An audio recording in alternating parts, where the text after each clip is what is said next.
Hi, good day. Ito na naman po si Roland ng Rollweng YouTube channel. Sa video na ito, pag-uusapan po natin kung paano kami nakapunta dito sa Canada. Anong mga procedures, anong mga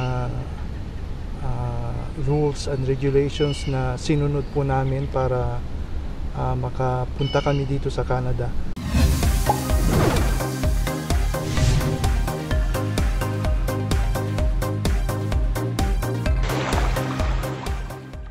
Ito po para sa mga Pilipino na gustong mapunta po dito sa Canada, kung anong mga dapat gawin, anong mga dapat malaman, para sa ganun po ay hindi po masayang po yung mga pera na inyong gagamitin papunta dito sa Canada.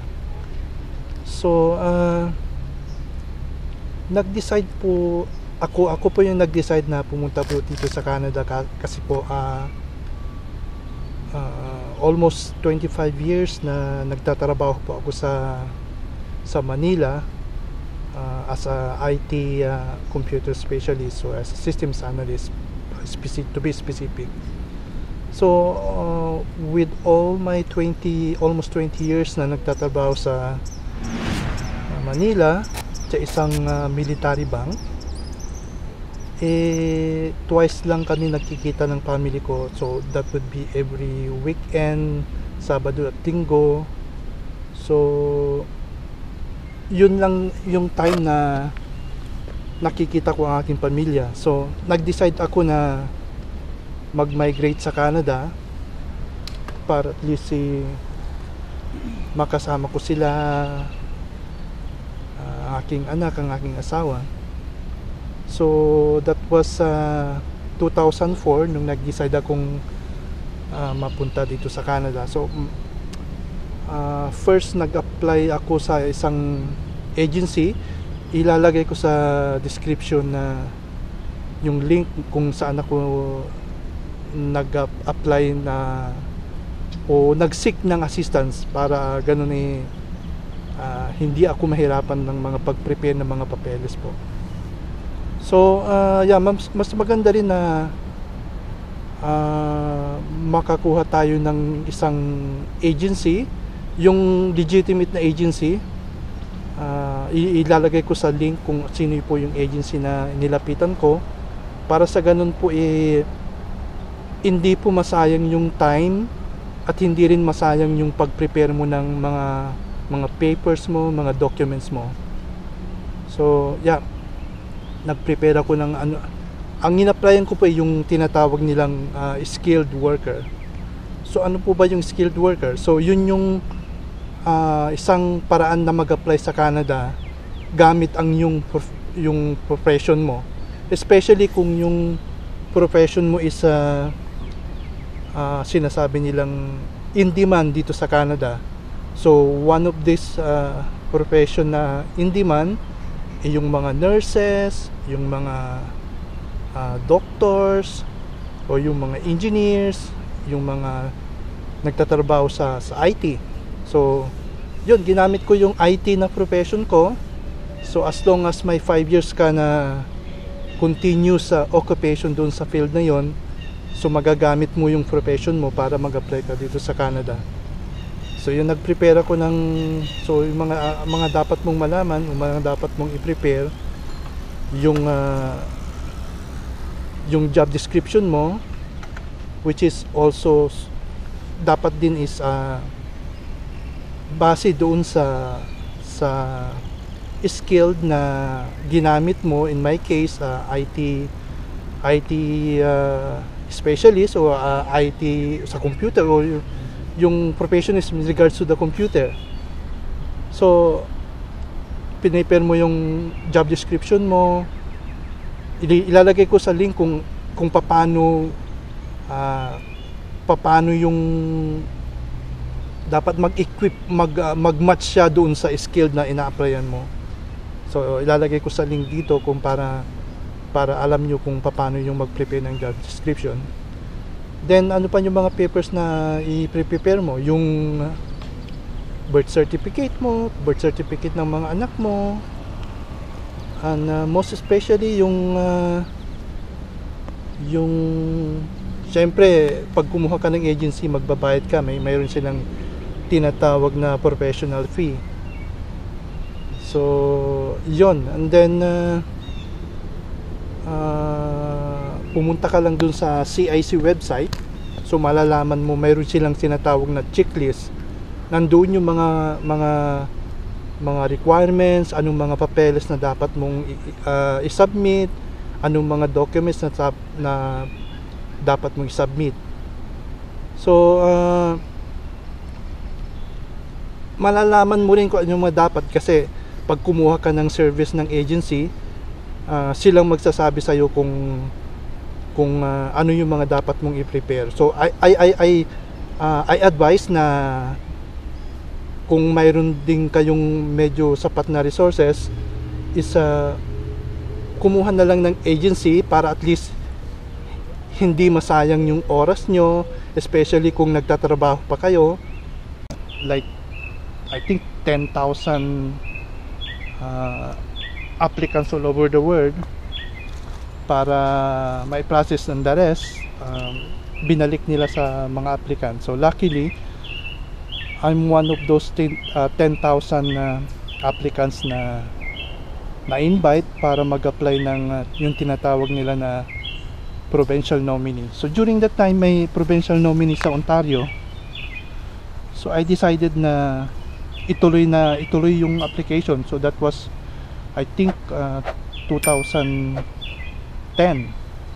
So ang tagal din yung paghintay, dahil nga dun sa nagkaroon ng backlog reduction, hindi nila may process. So kumuha lang sila ng 10,000 out of 320,000 applicants na in-invite nila para sa provincial nominee. Luckily naka-receive ako ng provincial nominee sa Ontario Provincial Nominee Program, kasi ang selected na place na in-applyan ko is sa Toronto. So I'm one of those 10,000 applicants. So yun, maswerte pa rin dahil nakasama ko dun sa 10,000 na ipaprocess nila. Pero ang daming mga dapat mong submit. So one of the requirements is yung IELTS, yung International English Language Test. So mayroon silang requirements na at least 6.5 yung score mo from yung speaking, listening, writing. So and then another one, hindi ko na mailala yung isa, speaking, listening, writing, and basta apat yung ipapasa mo. At least yung band score mo ay at least 6.5. So yun yung requirements na isa. Then after that, isa pang requirements yung show money. So depende yan sa laki ng family mo. In my case, I have 6 member of the family. So dalawa yung kami mag-asawa, then yung 4 na anak namin. So during that time, ang show money mo dapat is almost like 300,000 ata, or basta ganun, 300,000. I'm not sure, kung nakalimutan ko na kung ilan yon. Pero dapat may show money ka na ganun. Sasabihin nila kung ilang yung member ng family mo, ito yung dapat mong show money. Then after that, ano pa yung pagsasubmitin ka uli ng panibagong parang updates lang siya. Then lahat yun sasabihin din ng agency. So tulad ng sinabi ko, kailangan may agency na kinuha ka para pantulungan kanila kung paano yung properly pag-apply o paano pagbigay mo ng mga documents. Then medyo na yun kasi bibigyan ka rin nila ng time frame kung dapat within a period of, in my case ata parang within 1 month dapat maipas ko lahat yon. So medyo mahirap dahil unang-una, pag nag-take ka ng IELTS, dapat siyempre mag-review ka rin. So I have only like 2 weeks to review. So yun, nag-review ako sa Manila, dun sa Quezon Boulevard ata yung place na yon. And then so diniretso ko yung review almost like 2 weeks. Nag-leave ako sa opisina para mag-review dun sa IELTS na yon. So mahirap dahil pag halimbawa pag medyo busy ka rin lagi, minsan wala ka ng tulog para mag-review sa IELTS mo, at talagang kailangan mag-prepare ka rin dun sa exam na yon. So after my 3rd week, nag-exam ako sa 4 na modules na yon. Yung 3 modules sa umaga, and then yung speaking usually sa after ng exam mo sa 3 modules.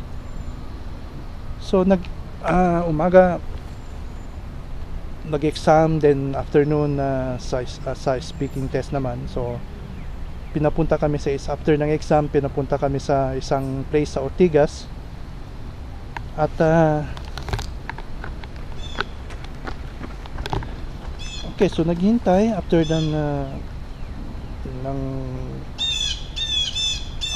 test, yung written test. Then after that, speaking test naman, sa parang interview siya. So nandun na ako sa lugar na yon. So supposed to be hindi pa ako yung susunod para ma-interview. So nagtanong yung nandun sa IELTS examiner kung gusto ko nang mauna dun sa interview. So sure ako sa kanya, kahit may time pa ako, siguro mga dapat 2:00 ako mag-interview ng speaking test, pero naaga ako ng siguro mga 1:15, nandun na ako. So pinauna ako, so sure ako sa kanya na I can go ahead kahit hindi ko pa time. So after that, nung pumunta ako dun sa loob, luckily ang examiner na nakuha ko is yung, I'm sure na Pilipina niya yun, dahil sa tindig pa lang niya at saka sa itsura niya, nakita ko na Pilipina siya. So surtehan din kung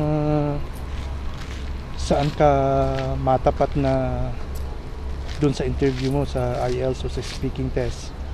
May mga iba Chinese, may mga iba mga puti. Medyo mahirap daw yung mga yon. So luckily nung tinanong ako kung gusto ko nang mauna, sure ako sa kanila, at yun, napunta ako dun sa Pilipina. So hindi naman ako nahirapan dun sa speaking na yon. Nasagot ko naman yung mga tanong niya. Then after that, alam ko na nakapasa naman ako dun sa speaking test dahil nasagot ko yung mga tanong niya, at naging kon naman siya, very understanding siya sa situation, especially siguro katulad ko siyang Pilipino. So after that, I waited for like 1 week sa exam result. So ang dapat kong i-meet na IELTS is depende doon sa skill na in-applyan ko is 6.5 yung average ng dapat na ipasa ko na IELTS doon sa 4 na module yan. So luckily after 1 week ng exam,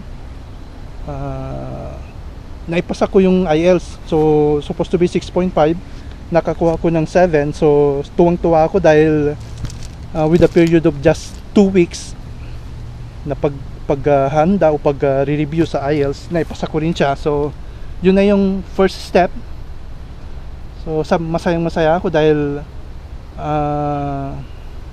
naipasa ko yung IELTS. yung requirements nila. So after that, so 1 week medical exam naman. So mayroon sa ang Canadian Embassy, mayroong ibibigay na specific na medical exam company na dapat mong puntahan. So sila lang yung magbibigay sa'yo kung ano yung medical na dapat mong gawin. Sa kanilang 5, nung 4 na anak ko saka yung asawa ko, walang problema. Then yun naman, ako na naman yung po yung medyo may kasi ako yung principal applicant, so kailangan ko ipasa lahat yung mga requirements nila. Since 2007 na-operan kasi ako sa heart. So as long as na i-declare mo lahat kung ano yung mga medical history mo, walang problema doon. So dineclare ko lahat na na-operan ako sa puso, na nagme-maintain ako ng medicine. Dapat i-declare mo lahat yun para at least alam ng medical mo na everything will be okay, na okay ka na ngayon, na wala ka ng mga sakit. So yun, yung medical exam ko naman is basta dineclare mo lahat, walang problema doon, para at least alam ng Canadian immigration na yung medical mo is or in short, alam yung medical history mo. After that,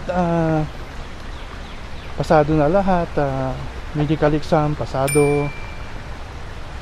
So I just waited like another 2 months dun sa result ng medical exam. So after that, yun, waited for 3 months, I think, or 2 to 3 months. So dumating yung approval na pasado na kami. So inas nila, parang hinanapan na kami ng passport para itatak na yung visa. So that was I think July ng 2013. So binigay namin yung passport. Then after 2 weeks, tinatak na nila yung permanent residence visa. So once na naipasa mo lahat, permanent PR card na kaagad ibibigay sa'yo. So hindi na siya working visa or tourist visa or whatever. So PR na ang ibibigay sa'yo, permanent residence ang binigay sa amin. So they give us almost like I think 6 months para makapunta ka agad dito sa Canada. So dapat within that period makapunta ka sa Canada para valid yung visa mo. So pag hindi ka nakapunta within that period na binigay sa'yo, so magiging expired yung visa mo, mababaliwala yung paghihirap mo. So yun, pinipare namin lahat. Nag-resign ako sa company na pinapasukan ko. Si Mrs. nag-resign din siya. So yung mga bata, nung nakuha ko na yung approval na bibigyan kami ng visa, so hindi ko na sila pinapasok sa university nila. Sa UST kasi sila nag-aral. Yung isa 3rd year nursing, yung isa 1st year accountancy sa UST, at yung isa kuwan naman siya, high school. So hindi ko yung high school pinapasok ko siya hanggang mag-graduate siya. Then yung sa college, hindi ko na sila pinapasok kasi alam mo naman ang bayad sa UST. So 70,000 per semester, so sayang din yun, para at least pang show money na namin yun. So yun, yun yung dinaanan kong mga requirements kung paano makapunta sa Canada. So I advise na kumuha kayo ng agency, especially kung nagtatrabaho kayo, para at least hindi masayang yung oras nyo. Then dapat prepare lahat yung mga papeles nyo, like birth certificate, like yung show money. Ang advice ko sa show money, Maglagay lang kayo ng pera sa, halimbawa humiram kayo sa kamag-anak nyo ng like, let's say 200,000 kasi kailangan nila yung show money na hindi nagagalaw. At least may bank account ka na hindi siya nagagalaw, intact siya.